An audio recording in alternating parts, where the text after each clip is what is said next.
নমস্কাৰ। হয় বাক্ফ বোৰ্ড বাতিল আৰু নহয় সনাতন বোৰ্ড গঠন। এতিয়া যে আমি অলপ আলোচনা কৰোঁ এই বাক্ফ বোৰ্ড কি, কেতিয়া গঠন হৈছিল, ইয়াৰ শক্তি কি আৰু অমুছলমানৰ কাৰণে সংকট কি, কেনেকৈ কাম কৰে, ইয়াৰ সম্পত্তি কিমান বা এইটো কিয় চিন্তনীয় এটা বিষয় ভাৰতৰ সনাতন সমাজৰ কাৰণে। প্ৰথমতে চাওঁ আমি বাক্ফ বোৰ্ডৰ অৰ্থ। এইটো আৰবী ভাষাৰ পৰা অহা বকুফা শব্দ, যাৰ অৰ্থ হ'ল সমৰ্পণ কৰা বা ৰখা। এতিয়া চাওক বাক্ফ বোৰ্ডৰ গঠনৰ উদ্দেশ্য। আল্লাহৰ নামত কোনো সম্পত্তি বা কোনোবাই দান দিয়া সম্পত্তিক তেওঁলোকে দেখভাল কৰা বা মুছলমানৰ সম্পত্তিক নিয়ন্ত্ৰণ কৰা, এইটো উদ্দেশ্য লৈ পেলাই 1954 চনত এই বাক্ফ বোৰ্ড ভাৰতত গঠন হয়। আৰু পৃথিৱীত ক'তো এনেকৈ বাক্ফ বোৰ্ড নাই, অকল ভাৰতত আছে। আৰু এই বাক্ফ বোৰ্ডে তিনি ধৰণে তেওঁলোকৰ সম্পত্তি নিৰ্ধাৰণ কৰে। এই তিনি ধৰণৰ কি কি? এক, যে আল্লাহৰ নামত থকা সম্পত্তি বা কোনোবাই যদি দান দিয়ে, সেইটো এটা শ্ৰেণী। 2 নম্বৰ, কোনো সম্পত্তি কোনো মুছলমান বা মুছলমান সংস্থাই যদি বহু দিন ধৰি ব্যৱহাৰ কৰি থাকে, তেতিয়াহ'লে সেই সম্পত্তি বাক্ফ বোৰ্ডৰ হৈ যায়।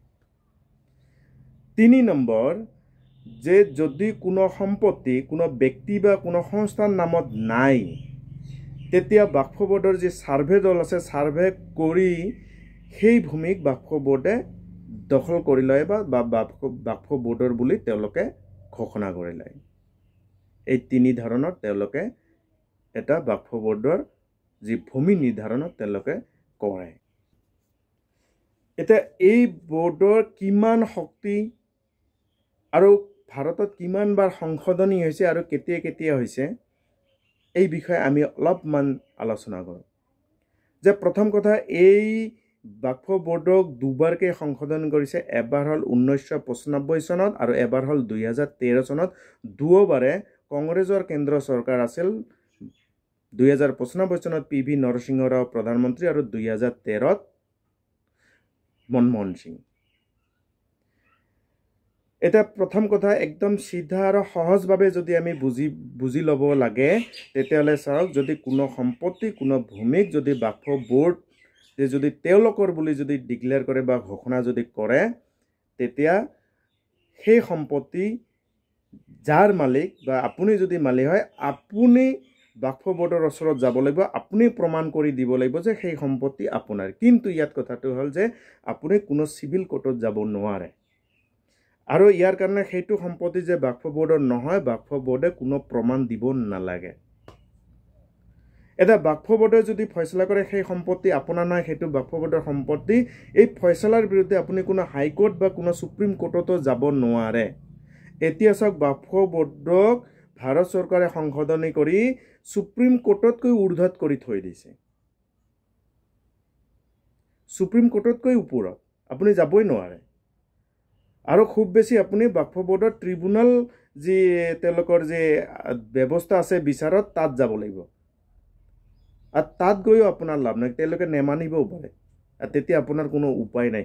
এনেকৈ বাক্ফ বোৰ্ডৰ আজিৰ দিনত সম্পত্তি প্ৰায় 10 লাখ একৰ ভূমি, আৰু যিটো ভাৰতত আৰ্মি আৰু ৰেল বিভাগৰ পিছতে 3 নম্বৰ স্থানত, প্ৰায় 10 লাখ একৰ ভূমি।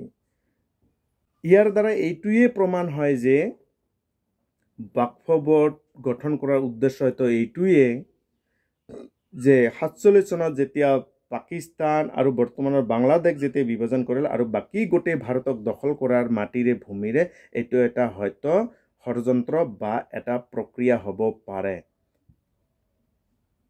আৰু চাওক, তামিলনাডুৰ এখন গাঁও, 1500 বছৰ পুৰণি এখন গাঁও, তেওঁলোকে বাক্ফ বোৰ্ডৰ বুলি ঘোষণা কৰি দিছে। মানে সেই গোটেই গাঁওখন এতিয়া বাক্ফ বোৰ্ডৰ সম্পত্তি। আৰু এনেকৈ তেওঁলোকৰ ভাৰতৰ 32খন ৰাজ্যত তেওঁলোকৰ ষ্টেট বোৰ্ড তেওঁলোকৰ আছে, আৰু এখন চেণ্ট্ৰেল বোৰ্ড যিটো দিল্লীত।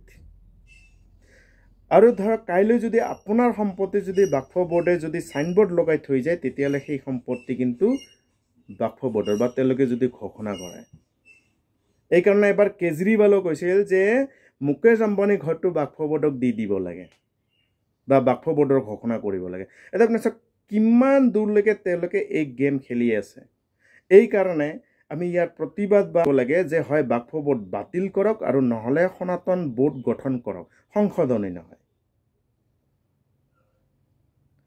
আৰু এই বিষয়ে আমি চিন্তন কৰিব লাগিব এটো এটা ডাঙৰ চিন্তনীয় বিষয় এটা চাওক কেন্দ্ৰ চৰকাৰে এইবাৰ বাক্ফ বোৰ্ড বিলখন জেপিসি লৈকে প্ৰেৰণ কৰিছে মানে জইন্ট পাৰ্লিয়ামেন্ট কমিটি লৈকে তাৰমানে কি এটো কেতিয়াও পাছ নহয় এনেকৈ থাকিব